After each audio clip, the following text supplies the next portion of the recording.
Taurus. Welcome to Pandora Astrology's monthly horoscope for October of 2021. We are the astrologers of Pandora Astrology. I'm Jamie Kale Miller. I'm in Berkeley, California. And I'm Julia Mijas in San Francisco. This month's focus for you, Taurus, is on the sixth house and the seventh house. The sixth house covers work arenas, also organization. The seventh house covers relationships and partnerships of all kinds. You could get your questions answered about any of these arenas and all of them in a natal and transit reading. You'll find a link for that in the YouTube description below. Well, Julia, I think you've got some news for the Tauruses of the world about Venus, which is a favorite planet of theirs. Oh, yeah. Well, Taurus, Venus, which is your ruling planet, she's also the planet of relationships. Wherever we have her is where we experience some pleasure that month. So Venus starts the month in your seventh house, and she's there for the first week. So if you're in a relationship, this is just the best relationship transit because you're going to experience more harmony, some more pleasure, some more good times with your partner. And if you're single, it's great for the first week of this month to get out there and try to meet someone new. Then on October 7th, Venus is going to move into your eighth house. This is a much more intense place. It's also the house of other people's money. So when Venus moves into the eighth house, if you are in a relationship, then you guys could kind of go, experience a lot more depth.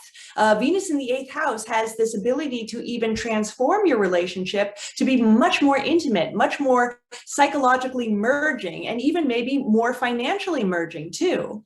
Then Mercury, the planet of communication and mentation, starts the month in your sixth house retrograde. Now, the sixth house is the house of work, it's the house of health, and when Mercury is retrograde, it's a time of rethinking and redoing things. So, for example, there could be some project or something going on at work that you have to redo, rethink. It can also be a time of miscommunications at the workplace too.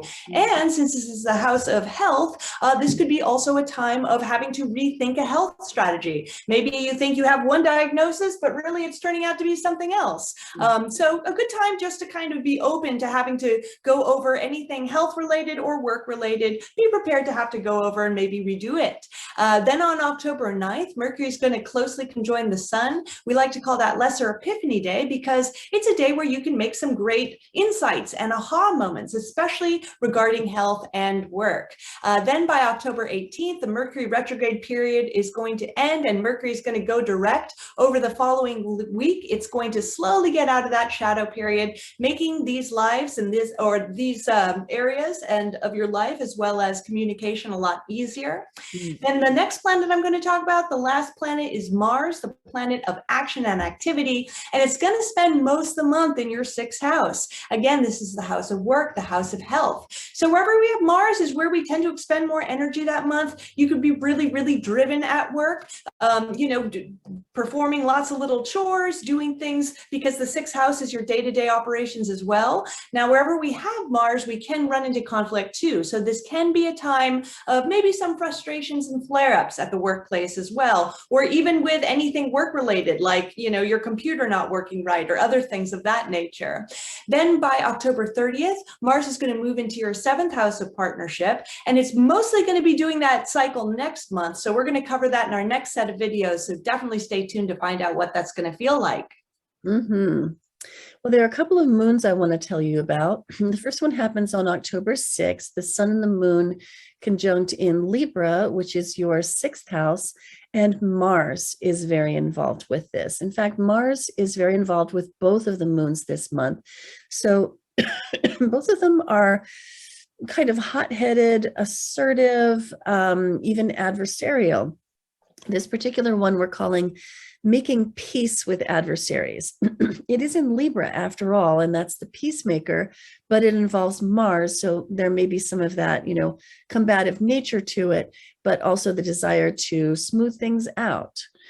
Then the second, and because that happens in your sixth house, you're going to really feel it in the arena of work. So there may be arguments among your coworkers or that you have with your coworkers, or just a general feeling that's adversarial in your place of work. So the more that you can do to pour oil on those troubled waters, the better. The next moon I want to tell you about is the full moon, which is happening on October 20th. Here's the sun still with Mars in your sixth house, and the moon has moved over here into the sign of Aries in the 12th house. Now, this I think is a very frustrated moon. For a couple of reasons. One is it's in Aries, so the full moon is going to be in, that hot-headed sign. It's going to be trying to assert itself, trying to accomplish things, and you may see this playing out in relationship dynamics in your own life or among the people around you, that somebody is just building up a head of steam.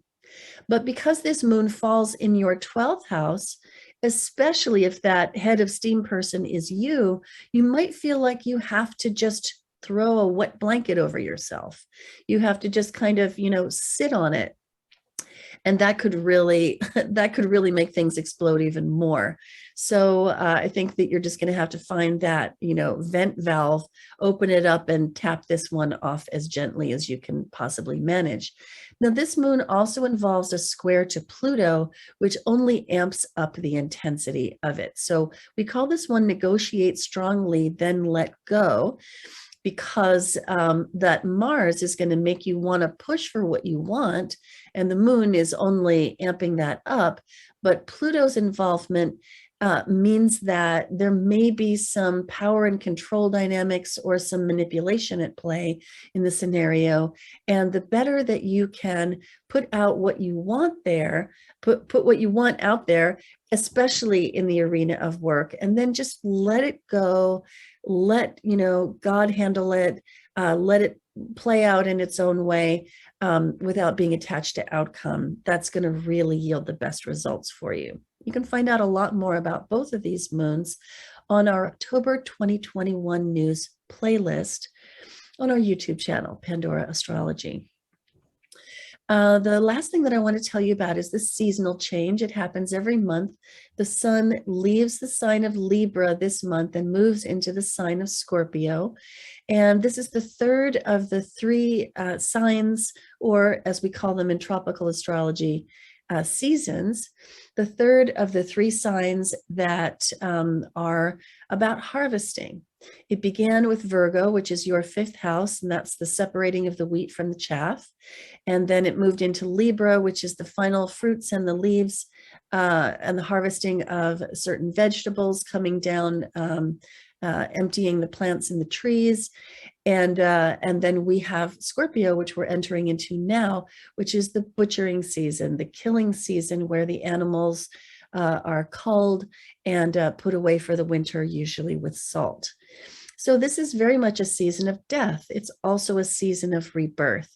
And wherever the sun goes, this is where your attention should go, and you should shine the light of consciousness and bring that vital life force energy of the sun.